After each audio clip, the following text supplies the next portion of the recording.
En Ukraine, un des 8 observateurs européens de l'OSCE qui était retenu depuis vendredi par des rebelles pro-russes a été libéré hier soir pour des raisons de santé. Il était détenu dans la mairie de Slaviansk, c'est dans l'est de l'Ukraine. Les séparatistes à l'origine de leur arrestation parlent de prisonniers de guerre. Stéphanie Pérez, bonjour, vous êtes notre envoyé spécial en Ukraine. Le moins que l'on puisse dire, c'est que cette affaire a crispé encore un peu plus les relations entre la communauté internationale et la Russie.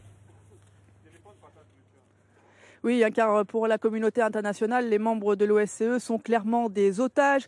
Pour les rebelles de Slaviansk, vous l'avez dit, il s'agit de prisonniers de guerre.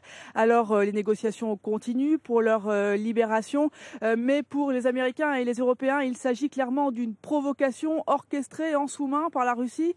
On le sait, aujourd'hui, l'Union européenne et les États-Unis doivent annoncer de nouvelles sanctions. Mais sur le terrain, ce qui semble bien clair, c'est que ces menaces ne pèsent pas bien lourd. Les insurgés semblent hors de contrôle. Et d'ailleurs, hier, les rebelles de Donetsk, l'autre grande ville de l'Ukraine, de l'est de l'Ukraine, ont annoncé la tenue d'un référendum le 11 mai sur l'indépendance de la région.